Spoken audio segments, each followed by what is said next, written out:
chapter, I'm sorry, we're in 10, right? And Yeah. so 10, chapter 2, and we're reading from verse 22. And I have a book, so I'm just going to read from the book. That's okay, Prabhu? Okay. Yes, All right. yes. Okay, so I'm going to do, we do Sanskrit? I can't remember. Yes, briefly. Okay, so we do the Sanskrit. Okay. Sa esha jivam kalusam pareto varte tayo pyata nishamsitena dehe mritita manuja sapanti ganta tamonan ham tanu manino dhruvam. Word for word? Maybe not. Okay, translation. Translation, Srila Prabhupada's translation and purport. A person who is very cruel is regarded as dead, even while living. For while he is living or after his death, everyone condemns him. And after the death of a person in the bodily concept of life, he is undoubtedly transferred to the hell known as Andhatama. Srila Prabhupada's purport. Kamsa considered that if he killed his sister while living, he would be condemned by everyone. And after death, he would go to the darkest regions of hellish life because of his cruelty. It is said that a cruel person, like a butcher, is advised not to live and not to die. While living, a cruel person creates a hellish condition for his next birth, and therefore he should not live. And he's also advised not to die because after death, he must go to the darkest region of hell. Thus, in either circumstance, he is condemned. Kamsa, therefore, having good sense about the science of the soul's transmigration, deliberately refrained from killing Devaki. In this verse, the words Ganta tamo ridam natanu manino dhruvam are very important and require extensive understanding. Srila Jiva Goswami in his Vaishnav Toshani Tika says, Tatra tanu maninaha papina iti dehatma buddhiyam papadhi nivesho bhavati. One who lives in the bodily concept thinking, I am this body, involves himself by the very nature of this conception in a life of sinful activities. Anyone living in such a conception is considered a candidate for hell. Adanto gobir vashatam tamishram puna charvita charvananam. Bhagavatam 7:530. One who is in a bodily concept of life has no control over sense gratification. Such a person can do anything sinful to eat, drink, be merry, and enjoy a life of sense gratification, not knowing of the soul's transmigration from one body to another.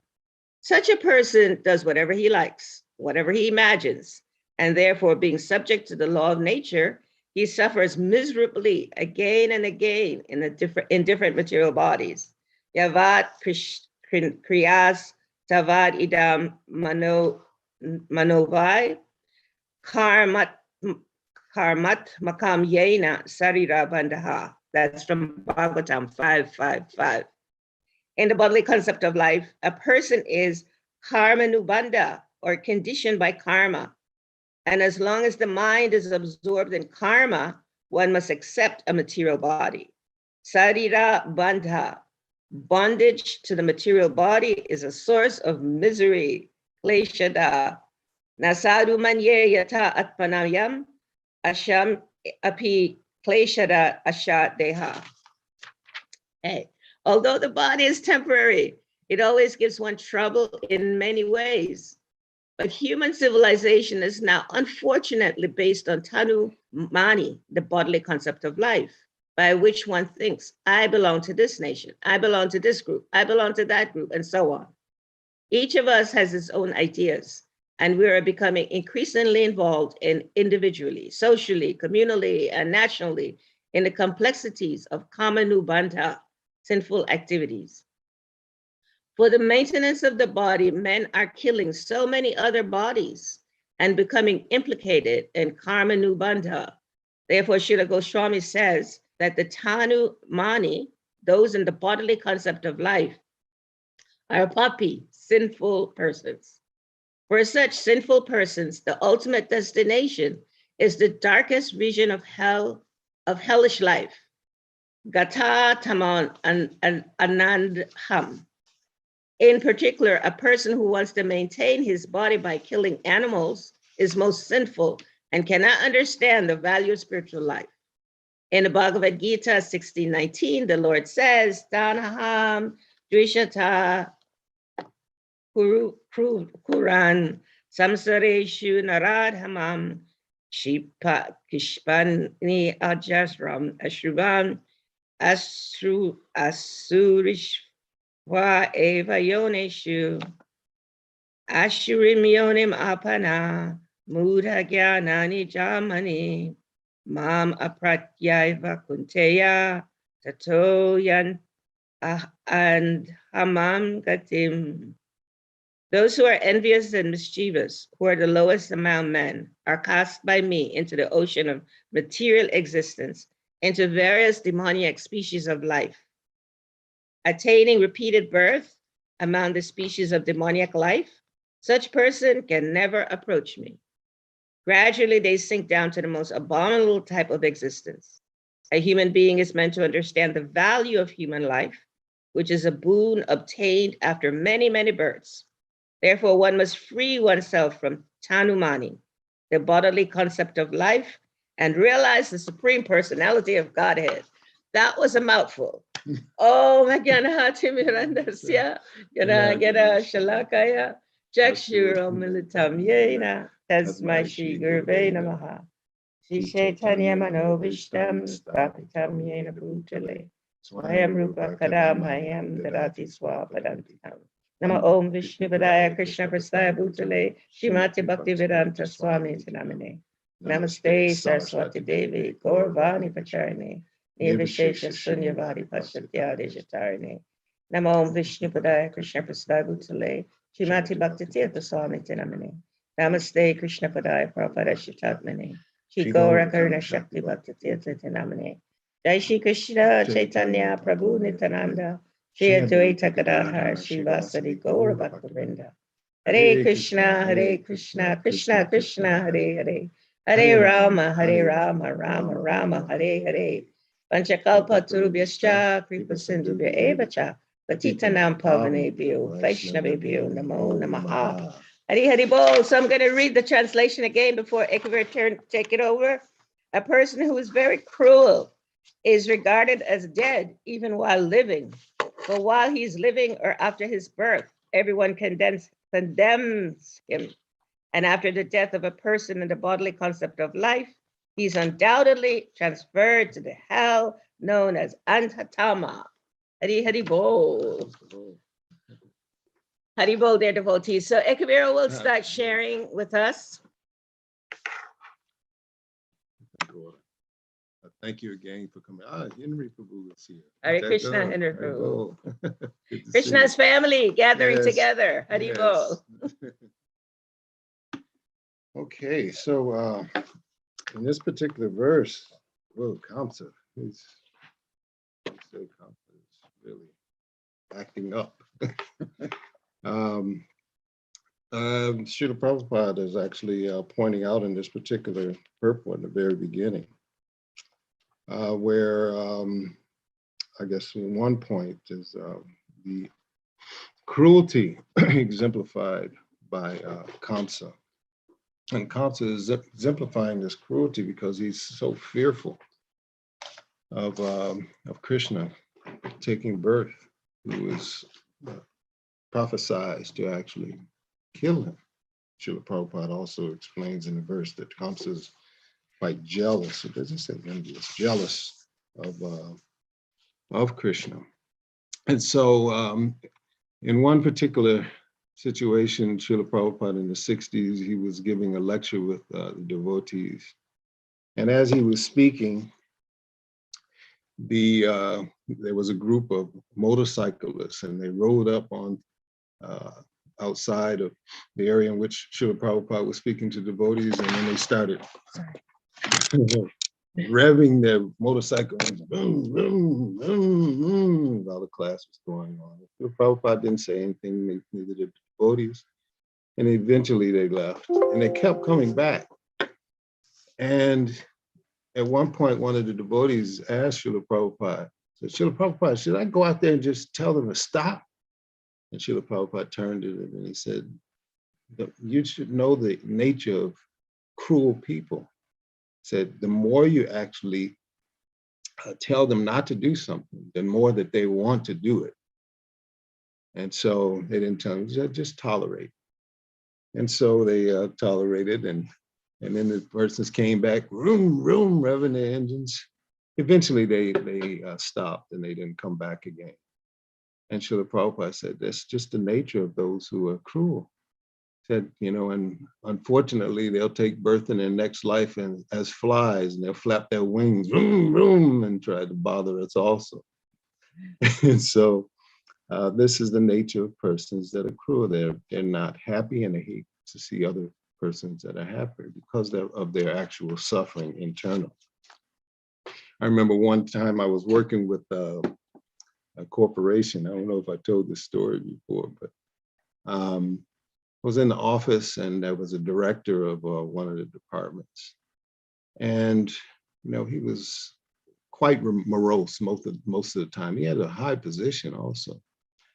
And one day I walked by his office, and he was on the phone with one of his workers out in the field, who was a salesperson.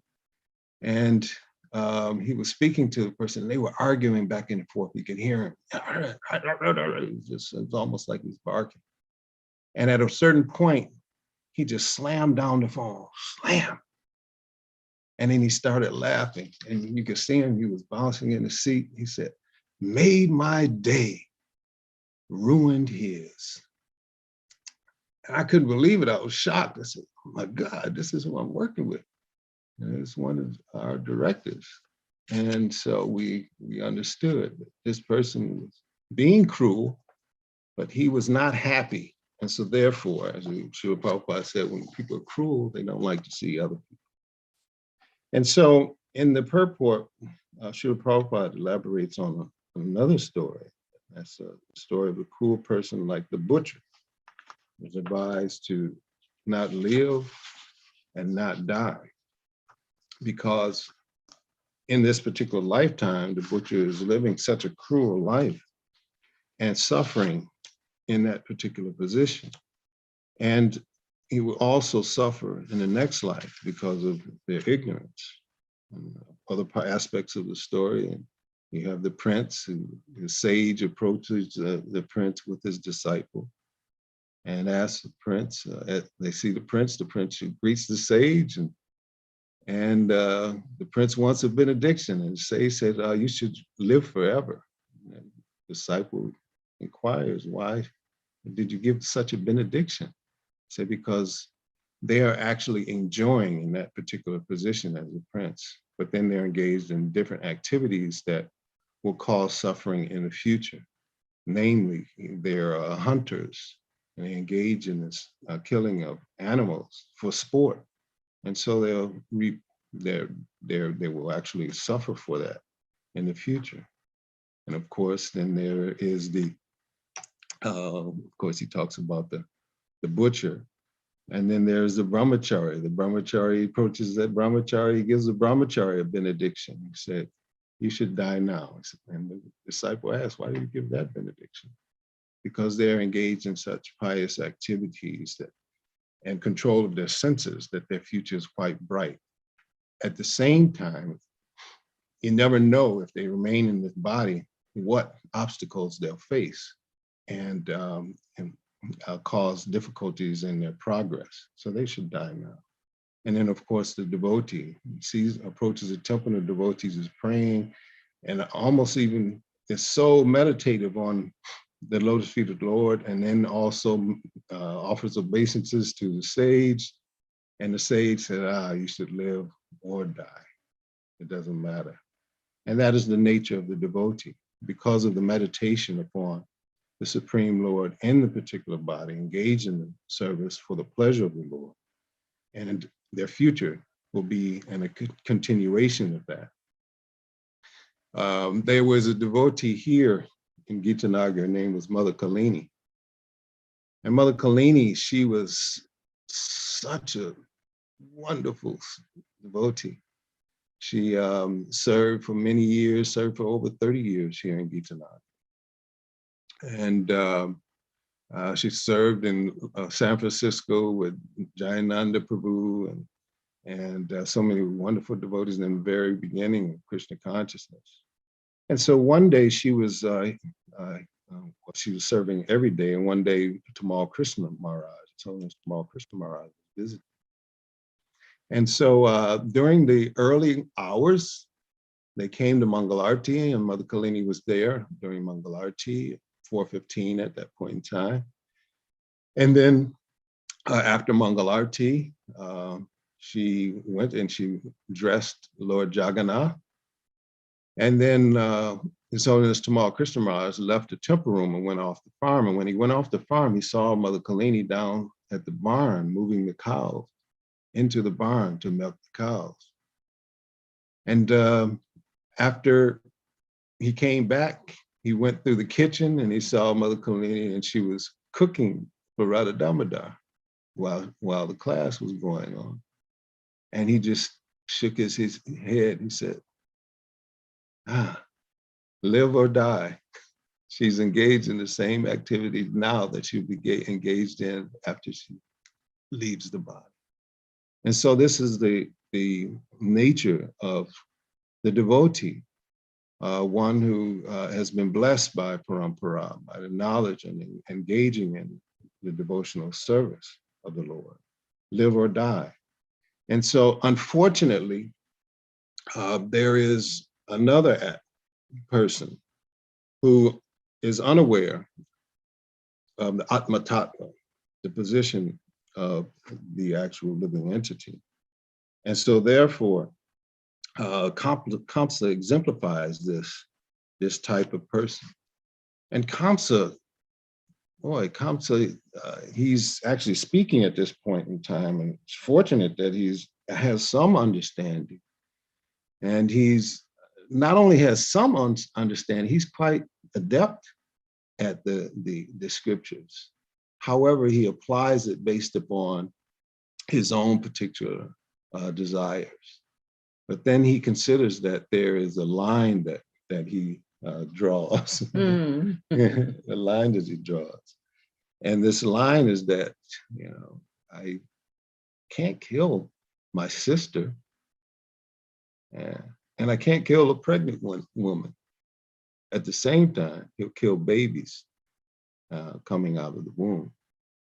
And that's, when I first heard this particular pastime, that kind of like shocked me to consider that, this is something that actually takes place even in our society today. But just as Kamsa actually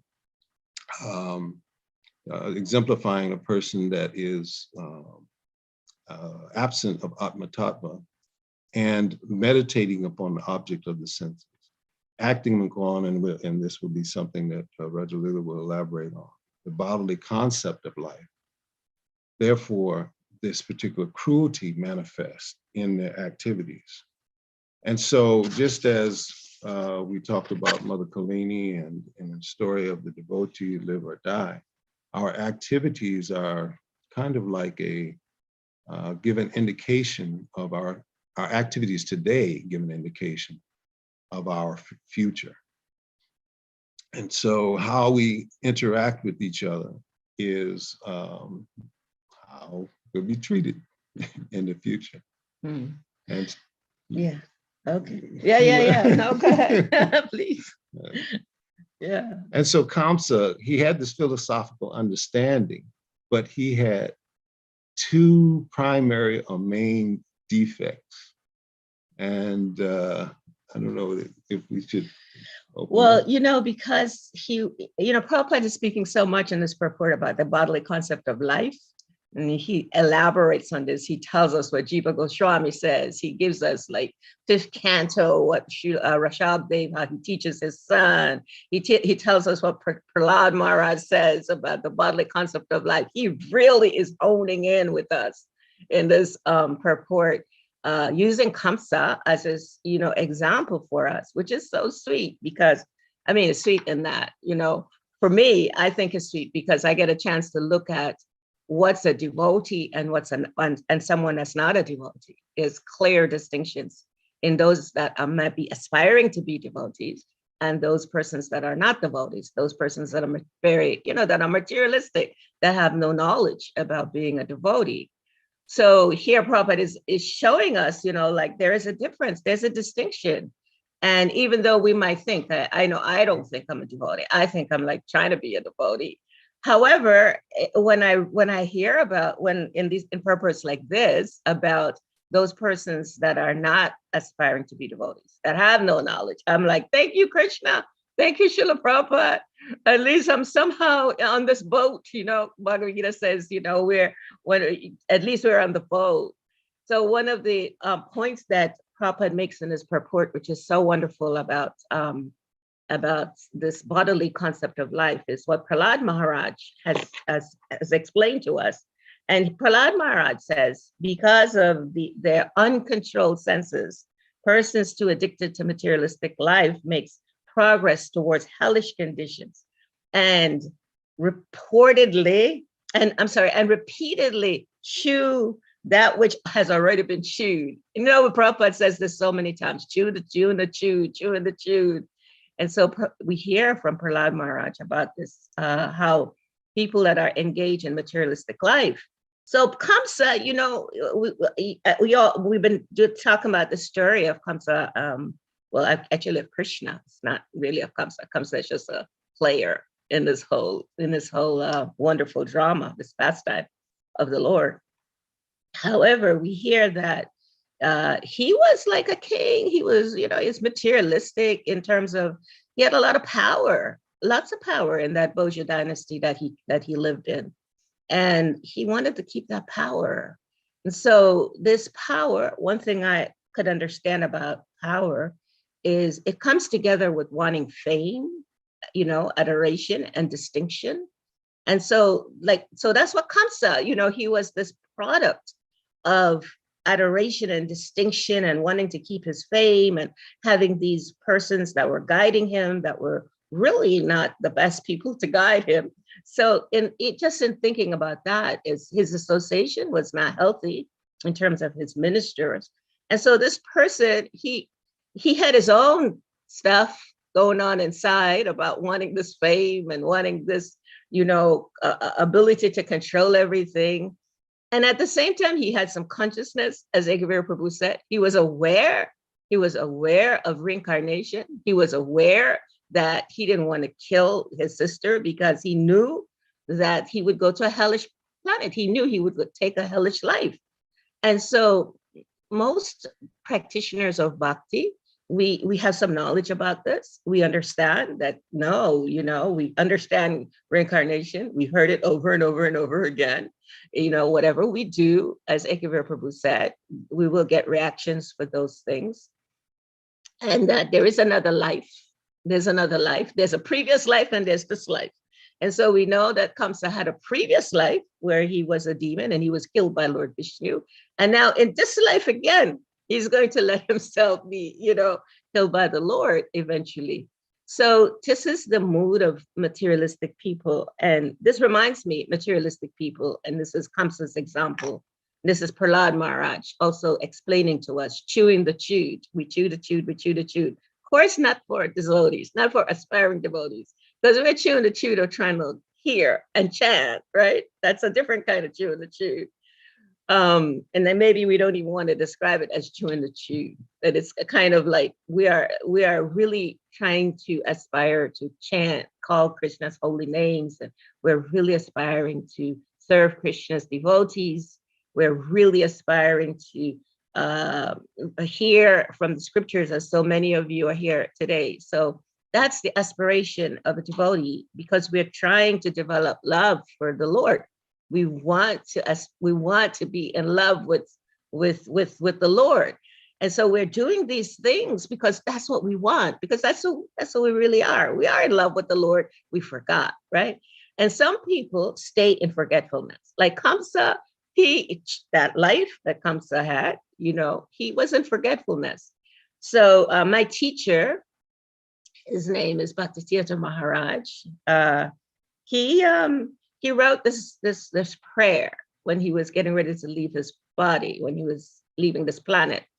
And this prayer is called A Dead Man Walking, A Dead Man Walking. And that's who materialistic people are. That's like who Kamsa was. He was a dead man walking. And even though he had some knowledge, it was so pretentious because he didn't really apply the knowledge, right? Just pretentious knowledge. So I checked in with myself when I read this verse and I thought, in what ways am I being pretentious with this knowledge of knowing, hearing every day that, whatever activities I do, I am going to be responsible for it. How serious, do I really like how much faith do I really have in this knowledge? How much am I being pretentious? So for me, Kamsa is like a person that, he's thought of in a certain way in our scriptures. Well, not in our scriptures. The scriptures just give him to us so that we can understand this kind of nature, this personality. However, for me, he serves as like a teacher. Like, yeah, check yourself. See where you're at. Are you pretentious with this knowledge? And of course I am to some degree, right? However, by the mercy of great souls like we have on this call today, by these souls that have given their lives and shown us, time and time again, how important it is to just keep in the process of Krishna consciousness, by these great souls like Srila Prabhupada, he has taught us, how to apply this knowledge that we get about just in terms of transmigration of the soul. Srila Prabhupada, he's like the perfect example to show us, to teach us.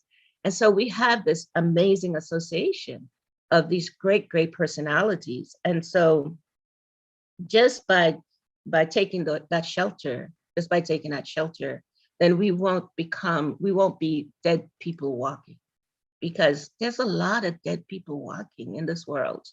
And a lot of them are trying to be famous, unfortunately. But Krishna says, he explains that, and Prabhupada, he teaches us this, that the greatest fame is when one becomes a devotee, when one becomes a devotee of the Lord. And so I just will tell one short story, and then Ekavira will close us back out, and then 7:45 we'll close so that you can have questions. I remember once I went to school in California, and I am from New York. However, I went to school in California, and I had lots of friends in California. They were like musicians and, dancers, people like that, drummers. Those were some of my friends as I was when I was in school. And so when I came back to New York, I was kind of like, practicing some. I was actually practicing not Krishna consciousness, but I was engaged in Siddha yoga, and I kind of, I was like aware of Lord Shiva. He was who I worshipped, and I had all my friends that came back at the same time that I did to New York, because then I came back. I left California to come back to New York to go to another school in New York. And then they all became famous, right? One wrote a play on Broadway. Another one became, famous writing a movie. The movie became famous. All my friends became so famous. So one time I was kind of a little bit heartbroken, hearing and seeing my friends, even though I didn't have much contact with them because I become a devotee, right? Devotee of Krishna. So I gave up that association. And so I went once to my teacher, Bhakti Maharaj, and I was like sad. And I was like, all my friends, they're so famous. They're doing so much. in the world, and I was kind of like lamenting, very sad. And he said to me, he looked at me and he just let me speak, my thing. Then he looked at me and he said, you are famous in the three worlds. And that was just so satisfying in one sense, because yes, I still was hankering to want to be famous like my friends. But then to be famous in the three worlds as a devotee of the Lord, there is nothing more satisfying than that. So I am so grateful to not be a dead person walking like our Kamsa in this beautiful pastime. Okay, Ekavira, and we're looking at 5 minutes, I think. 5 minutes, okay. 5 or 10 minutes, yeah. So Kamsa, of course, represents this person, dead man. And where are we in our process of spiritual? Are we actually following in the footsteps of Vaishnavacharyas, or we're following in the footsteps of personalities like Kamsa? And sometimes there's a tendency to not apply the scriptures. We find that in many of our spiritual communities. Where do we fall in that category? And so Kamsa, again, we talked about him having a philosophical understanding that he had. And then he was Krishna conscious. He thought of Krishna conscious constantly. And that's something that Krishna expressed. Always think of me. But Kamsa had two primary defects. And I wanted to ask the devotees, what would you think his two primary defects were? He was envious of the Lord. He was envious of the Lord. Thank you so much. You want someone else? And anyone else? Thought of Krishna Thought of unfavorably. Krishna unfavorably. Yes, Yeah. Pratikulyena. Yeah, thought of Krishna unfavorably. Anyone else? You can put it in the chat. Yes, Thank you, Radhika.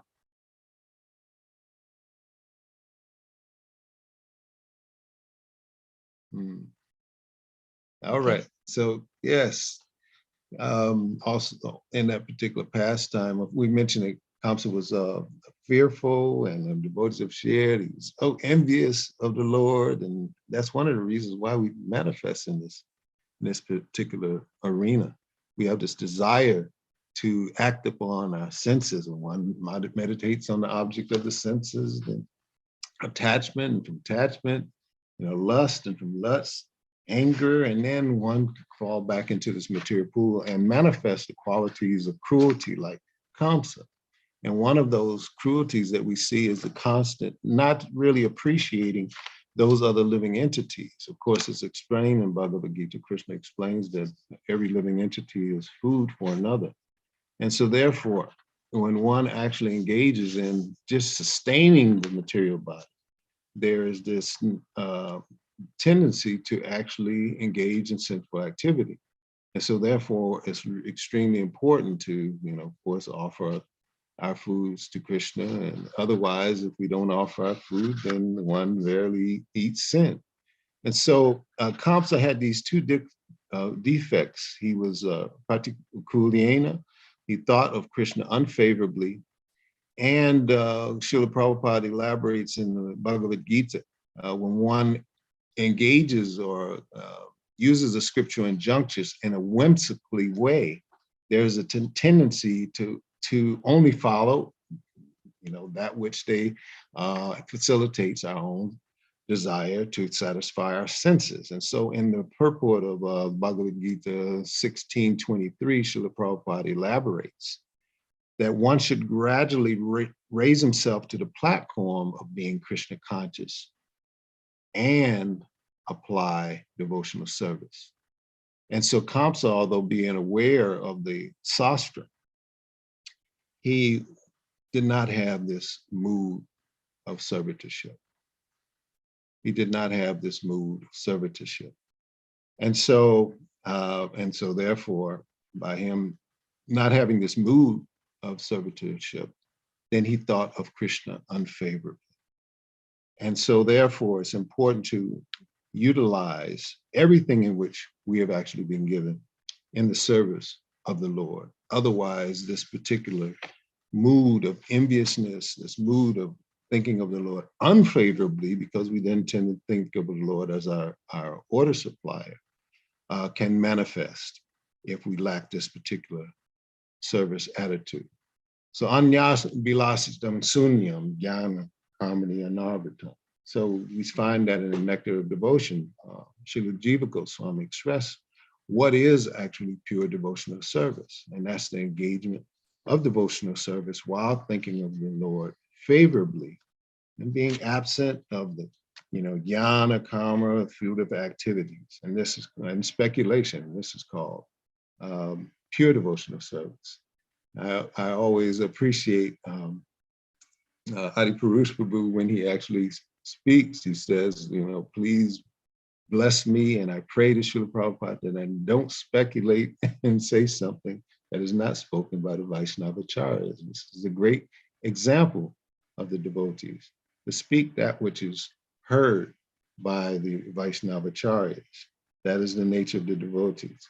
So therefore, in this service attitude, there's this old song. Of course, I'm dating myself by Bob Dylan. He said, "We got to serve somebody. Got to serve somebody." And he's quite right. We got to serve somebody. So who shall we serve? Who shall we serve? If we are absent of Atma-tattva and absent of the association of devotees, absent of hearing and chanting, then the tendency is to act on the bodily concept of life and serve the senses. However, by constantly hearing and chanting and associating with the devotees, then there is the opportunity we've been given by the grace of Srila Prabhupada and the Vaishnavacharyas to serve the Lord. We're going to serve our mind or senses, or we're going to serve the Lord. Oh, so does that mean I shouldn't be serving you? So, the thing about this pastime that I enjoy is just kind of how real it is for our lives, It's kind of like Kamsa was fearful of Krishna. He was so fearful, and because he was intimidated. He knew that Krishna was going to take birth and take everything away, and so he didn't want that. And so again, one of the things that I like to, when I read the scriptures, I like to look at myself and see, am I afraid of having things taken away in my life? And to what degree, am I really like understanding that Krishna is, this personality that gives all protection, Krishna is called Bhuta Brit. He gives everybody protection if we turn to him, if we just go to him. And yet, I might hear that and intellectually understand it, but I might still, hold on to, so many things. I hold on to, my life experience of having a mate, that's kind of like a hold on, even though my mate is a devotee, aspiring to be a devotee. So it's kind of like trying to use these pastimes to apply in our lives, put these pastimes in our lives and see. And although we know we are different in many ways, in many ways, than those persons that are totally not conscious. Lord Rishabdev teaches his sons and he tells his sons, people are just attached. They're just so attached to sense gratification. Well, we know that we're not so attached to sense gratification. We're aspiring not to be. However, I speak for myself. I'm sure that there are things that I am still attached to. And so this teachings, these teachings are, we just can't, at least I don't always have the gratitude, of what Srila Prabhupada has given to us. And each time I get a chance, we get a chance to share in classes like this with all of you, it just reinforces in my consciousness how much gratitude I am to have for Srila Prabhupada, because without him, I would be a dead person walking, for sure. So it's time to open up for any discussions.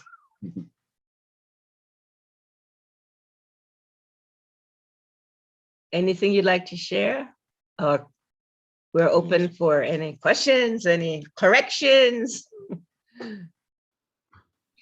Elaboration, insight, Yay. reflections. I think Shishastaka, Adipurush Prabhu, Shishastaka, Radhika, Adipurush Prabhu. Well, it's really interesting. Kamsa's understanding there's a reaction for what I do, and his main motivation is to avoid elaborate suffering. And in addition to just avoiding suffering, some people, the yogis, they're looking for peace. They're looking for just, some kind of neutral position. But actually the devotees, some people are actually looking for happiness. That's another way, not wanting suffering, just want to be neutral or to be like happiness. But it says that the devotees, Narayana Parasa Benakadashina Bibiti, the devotee doesn't care whether he goes to heaven or hell. And their only reaction that they're looking for is, how can I please Krishna? Our satisfaction is to see Krishna pleased.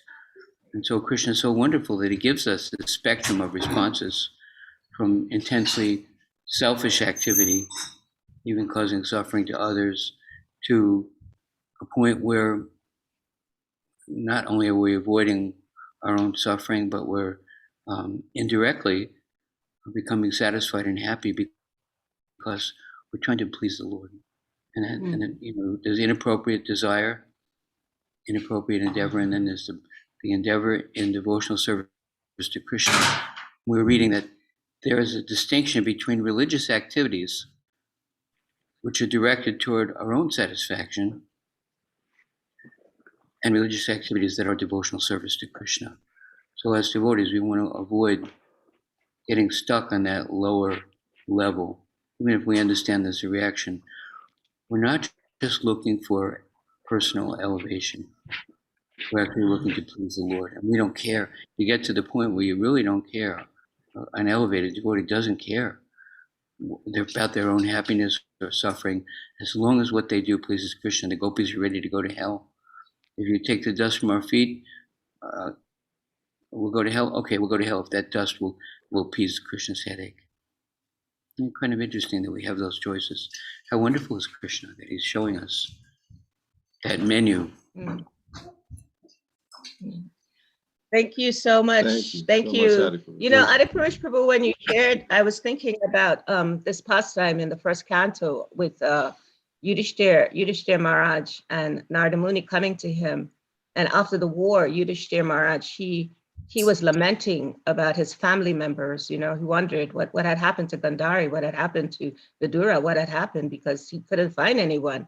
And so he was distressed because he was thinking he was really the one that was maintaining them. And then Narada Muni told him, no, listen, they're not their bodies. You're not your body. He reminded him. And I was thinking this great soul, Yudhishthira Maharaj, was getting reminded. So something that I really appreciate about studying the literatures of Srila Prabhupada is how much he reminds, us or myself, how much all of this purport is a reminder constantly, this love of reminding us for what you just shared, that everything is to be done for Krishna's pleasure and not for our pleasure. Shastaka Prabhu. Hare Krishna. Yes, thank you so much. I was just hearing Adipurusha's comment about how to please Krishna, and I was thinking about Kamsa, wanting everything for himself, even though he knew all these things like reincarnation and the result of his sins, but he was picking and choosing between what was best for him. In the West, people don't believe in reincarnation. They don't think anything happens after death, so they just don't care. But we devotees, we know about these things, that there are certain circumstances that we must be responsible for. But at the same time, if we have some selfish desire, we're thinking about we're picking and choosing our own addictions or our own attachments, then we'll weigh that according to our own calculation, even though we know better. Just like Kamsa, he was say, okay, it's okay to kill babies, but not a woman. You know, it was my sister. That would look bad, you know. But as Adipurusha was saying, you know, the way to get over that is just by pleasing Krishna's senses instead of our own senses. Prabhupada says in the beginning of the Bhagavad Gita, we're not watering down this Krishna consciousness. Krishna, he actually says he demands surrender, that we please his senses instead of our senses. And it's not that Krishna is selfish, he's demanding these things for himself. It's because when we're free, we'll only be free from our own demands and our own calculations when we try to please Krishna instead of our own senses.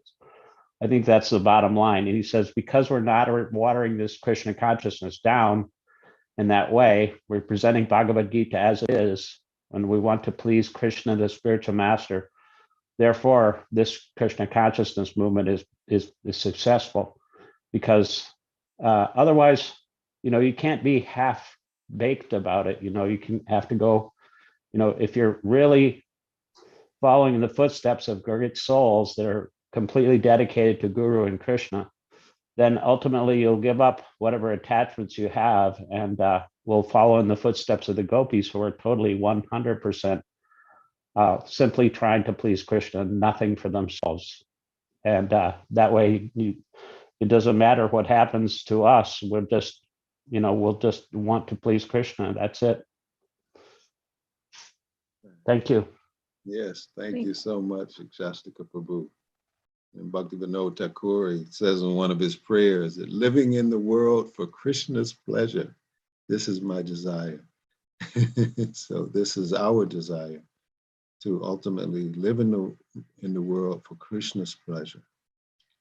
And reminding everyone that this is a process. It doesn't happen automatically, that this is something that by mercy and by grace of really advanced persons, we get this opportunity to practice. And so it's practice, practice, practice. Sadhu, sadhu, and each practice, sadhu, each sadhu. time you evolve in your practice, accept where you are and understand that Krishna's mercy is always flowing. There's a tendency sometimes is for us to beat ourselves up. And the tendency is for us to think or imitate something that where we're not. And so we don't want to be imitators. We don't want to be pretentious. We want to really understand that anything that we do is only coming from mercy and grace of these great souls, and that all we can do is make some endeavor according to our capacity. And each time it will evolve. Each time it will evolve. Every endeavor we make, we will evolve in our consciousness. And this way we can be peaceful in the practice of Krishna consciousness. Peaceful in the sense that we understand we're not the doers of it. And ultimately, that's why we need each other. Sadhu Sangha, we need you, an association of devotees. We need all of your association. Radhika Devi. Hare Krishna, thank you so much for class, Vraja, Lila, and Ekavira Prabhus. I just wanted to say, one, I thought that your story about your interaction with Bhaktivedanta Swami and, just it was so sweet and so real. And it was just so nice to hear devotees express real emotions. Like, yeah, sometimes we really do struggle with the normal things like, hey, how come I'm not accomplishing this? And so, and then sometimes we're afraid to express that in our communities for fear of just revealing ourselves. So thank you for being super real.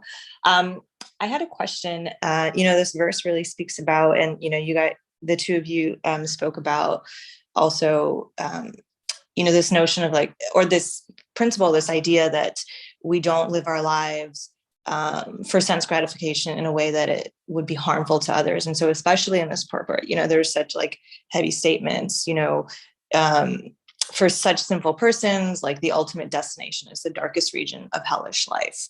And I would say that in my day-to-day interactions, of course, throughout the years, we all come into interactions or contact with people through work, through school, etc., where people eat meat on a regular basis. And I've never really felt judgmental in a sense, because I've always thought you just don't know, people just don't know. It's so unfortunate and therefore it's so sad.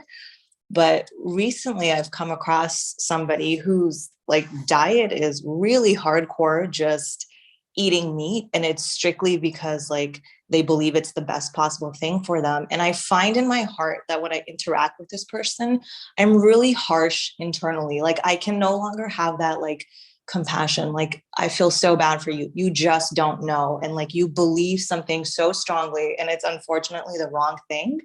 And I don't want to feel that judgment or that negativity, but I can see it like impacts all of my interactions with them, because I'm just like, like, how can you be this heartless, this ignorant? And it's not even, and I think a part of it comes from like, these days, I feel a little bit, it doesn't really have to do with the fact whether or not you have the spiritual knowledge. Like there's so much out there that says like the impact to our planet is detrimental. Like it's so clear that the treatment of animals is completely inhumane. You have to really like turn a blind eye. And so my question is like, how do I not become this person who's like hard-hearted in a way that's like, oh my God, you are actually, you're the worst. And like, I can't believe you can do this. I don't want to, and I want to like be better than that and treat them with compassion. But how do I like get past that? Well, I have a question for you, Radhika, and I don't want to put you on the spot. This question came to my mind. Did you ever eat meat? I have not. And so I also acknowledge that, like, you know, and again, like I've never felt this way before, like my interaction with this one person, because he feels so strongly about it. And like, he actually doesn't even eat grains or vegetables because he so strongly believes that like meat is the only real thing. And so I feel like compassion, but then I'm also like, I can feel like I'm judging him, and I don't want to. Yeah, I get what you're saying, and I'm really hearing that you have compassion for this person because you understand something different, and you have not been you said you have not been exposed to eating meat yourself, so you don't know that lived experience. And sometimes people come from different cultures where that's just their lived experience. They don't know anything differently. However, one of the things that I've come to learn in my life is, to have boundaries with ourselves so that we can accept ourselves and not like beat up on ourselves for not having empathy in certain situations where we may not be able to express empathy. And so we have boundaries with those situations. So if, for example, this being in the association of this person is just causing you to not be joyful, to not be happy, to not kind of be able to extend yourself, to assist them with empathy, then I would have some boundaries with maybe how I deal with that person, how I come off with that person, because people are going their own journey, right? They're on their journey. And unless we're able to really, my Guru Maharaj, before he left his body, he gave me this instruction. He told me 3 days before he left, I asked him, please give me some personal instruction. And he told me, he says, I want you to be compassionate to the devotees. And to be honest with you, at that time, my ego was like, I thought I was compassionate. I don't know, whatever, And then so he's been gone 16 years. And I've realized compassion is just something I'm beginning to really try, understand. Because compassion is deep. It's so deep. It's so deep. It's so deep. And especially in this time in Kali Yuga, where people are so, they're so distressed in so many ways with so many things and doing so many sinful activities. It's hard to enter in those places. So I absolutely empathize with you, and please set boundaries with that person if you can. Thank you. Another thing, we can pray for this person. Exactly. And I was in situations like that when working, and and I just pray for them and offer their water. But the main thing is to understand that we're all connected in some way. We're all part and parcels. And there was a statement that I remember in the Christian tradition: if not for the grace of God, go I. I understand that we've been in a very fortunate situation to actually come in contact with the Guru Prabhus. And so if it weren't for their grace, where would we actually be? We might be in that same situation with that person. I'm sorry. And one last thing about that, take that person's name, him, her, and put it on your altar. Offer him to Krishna. Offer her to Krishna. Put it on your altar. Krishna will take care. Krishna gives all protection, always. I think Bhima Prabhu and then Adipurush Prabhu has there's somebody in his ashram that has a question. So we don't want to not miss you. So Bhima Prabhu. Haribo, Vraja, Lila, and Ekachakra. Is it Ekachakra? You wanted to Ekavira. I'm sorry, Ekavira. I got on kind of late, so I didn't catch the names. I just say that one of my deciding factors of joining the movement was this is me, by the way, in the picture here. Hey.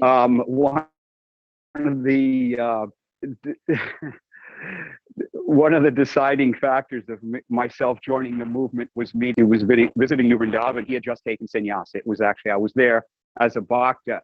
I don't know what year it was. It was the early 80s, early 82 or 83. Stop it. And I remember the kirtan. Hold on, I leave. They're banging the gates. The kirtan, Maharaj was dancing hand in hand with Radhanath Maharaj, going from one end of the temple, the Temple of Understanding down at New Vrindavan, the large one. Yeah. Have you visited? Yes. I know you, Bhima, Okay. and I seen you in New Vrindavan.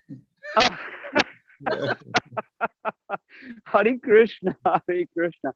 I was never allowed to stay home. Did you know me back in the 80s? Was I back? Oh, were you on Sankirtan or were you at the farm? Oh, really? I was on Sankirtan. See, I was a good brahmachari. I didn't know any Matajis at all. I kept my eyes to the ground. That's why I was. Wow, wonderful! Such a small world. Anyways, then you might remember Bhakti Tirtha's the time he took sannyas and he was dancing with Radha. Of course, a lot. He would always come to New Vrindavan, and I remember seeing him and saying this beautiful shining. He was always so effulgent and always smiling. His eyes were so bright and his teeth were so white, and he was always laughing, especially when he was with Radhanath Maharaj. And the dancing back and forth, holding hands, and then coming to in front of the deities and leaping in the air. Do you remember this? Them leaping together? They used to do it a lot.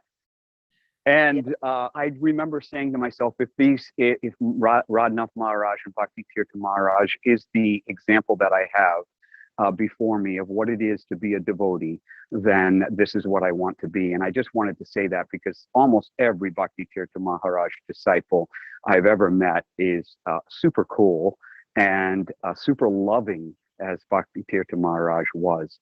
And I just wanted to say that. And one very quick question. We're supposed to become detached and we're supposed to not fear. Kamsa, the personification of fear. And we feel that when Krishna comes strutting in with Balaram, like, I'm going past. Anyways, I'm sorry. I went on too long. So I will let go. Hopefully somebody else can ask a question. So nice to meet you again, Vraja Lila. Now I remember.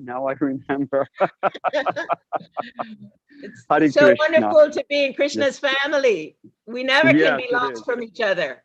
Yes, just see. Thank you, Bhima Prabhu. All right.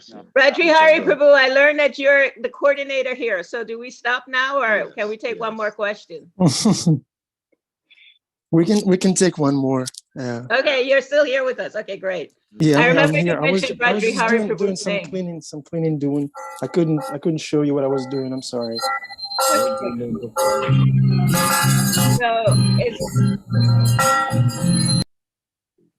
Okay. Jai Shri Radha Murladhar ki jai. Okay, so would anyone like to ask a question or reflect? If not, I'll share Hare quick. Krishna, dear Vraja okay, Prabhu, Andre. and Ekavira Prabhu. Andrea. I just wanted to say how happy I am to see the both of you and so grateful that Lord Nrsimhadev kept you both protected so that we could still have your association when I heard that you had COVID, I was just so worried, but I'm so glad that you're here, because as Bhima Prabhu was saying, it is true. A lot of Bhakti Tirtha Swami Maharaja's disciples are so full of love and sweetness, and to have your regular association is such a blessing. So we're just so grateful that you give us this space. And one of my big takeaways is when you both shared about how when we're not engaged in devotional services, the tendency to serve the senses is stronger. And that is so true. And just like a real life example is that when I'm preparing for, maybe like when I'm preparing puppets for my Krishna kids and I'm very busy with that, or when I'm preparing for like a Spanish group that I'm gonna lead, all of a sudden I realize like I don't have the time to like sit down and play a pinball game or like watch a random video on YouTube. And it's that kind of crowding out with the positive devotional things. And I love that idea of it, that it's, and I've heard you both say this in classes before, that it's not about denying ourselves things. It's about bringing in more of those positive devotional things so that we just don't find the time for the other things anymore, because we have so many of these other joyful devotional things to do. So thank you so much. Hare Krishna. Thank you, Andrea. Thank you, and Bhima, for your kind encouragement. Yes. Yeah, thank you so very much. And, you know, Bhattacharya Maharaj, this teacher, he says, there's this triangle. Krishna is on the top, and in these two sides, there's all these different relationships and things going on, but never forget that Krishna is there in the center. So we try to always keep that in our consciousness. Krishna is the center. And I can't wait for your puppet show that's coming up. Yay, yay, soon. Haribo. So, Okay. Prabhu? There are some appreciations in the chat. Julia says, thank you for a wonderful class, dear Prabhus. Kartik says, wonderful class. Deepa says, Hare Krishna, thank you for an inspiring class. Need to leave now. Deepa, thank you so much for being with us. And I had a quick reflection on what was being told by Vraja, Lila, and Ekavira Prabhus about trying to avoid this judgmental attitude towards others. I'd like to share something that was shared with me back in the day by Ganesham Prabhu. Many of you know Ganesham Prabhu is a great soul. So he was, we were talking jokingly, and I told him something that, I haven't done this and that, and this person is doing that, and I'm not doing that. I'm not doing that. And he saw that tendency in me, and he told me, well, Prabhu, we don't know what we were doing or what we were eating 40 lifetimes ago. Imagine 40 lifetimes ago what you were doing. We don't know. Nobody knows. Krishna knows. Maybe you were, I don't want to say, but we don't know what. So, and then the best way to stay away from judgment is to understand that we're not much better. We're just fortunate that we have Krishna and Srila Prabhupada in our life, and that's the only difference.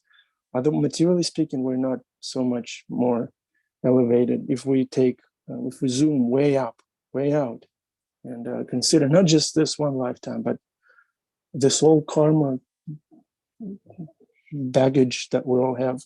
At least I have. I can sense its strong presence in this lifetime. And yeah, Vrajavihari Prabhu, would you like to comment on that? No comment. Yes, you. How can I speak in front of Ekavira and Vraja Lila? They're my guides, and I fall at their feet. Yeah, we told them about you, and they immediately started, oh, where is he? So wonderful. From Vrindavan, Vrajavihari from Vrindavan. Yeah. Yes, We're very happy. He's our guru. Right. Lila has her hand up. And his guru is our guru. Yes. Lila. Yeah. Lila. Hare Krishna, thank you. I really appreciate that this point came back up, and I was appreciating Radhika sharing about it, because this is just the going deeper into and looking into ourselves and being self-reflective. And I want to share something that I learned from Vraja Lila recently. I was sharing with her that I was feeling some maybe some anger, some resentment towards someone who had done something. And she said to me, well, throughout the conversation, one of the things that came up was, you can't have your heart open over here with with some people, with our friends and our family and our loved ones, and then be full of resentment over here, or anger, judgment, whatever it is. And this is what Dhritarashtra did, right? He has his heart full open over here with his sons, and then everyone else is forget them, and it doesn't matter if they're suffering. And so I was able to reflect on that, like, wow, how do I open my heart everywhere so I'm not living this this hypocrisy? But I just wanted to share that because it was so powerful. And yeah, the work of compassion just goes deeper and deeper and deeper. Bhakti Tirtha Maharaj brought a lot of that, saying we don't have to agree with what people are doing, but they are our brothers and our sisters, even if they're doing these ugly things. Yeah, that was all. Thank you so much. Thank you for a beautiful class, Prabhus. Yeah, thank you, Lila. Okay.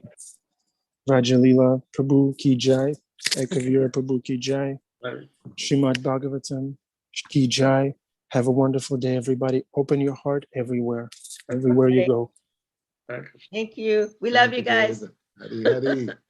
Radhe, Radhe. Hare Krishna. Hare Krishna.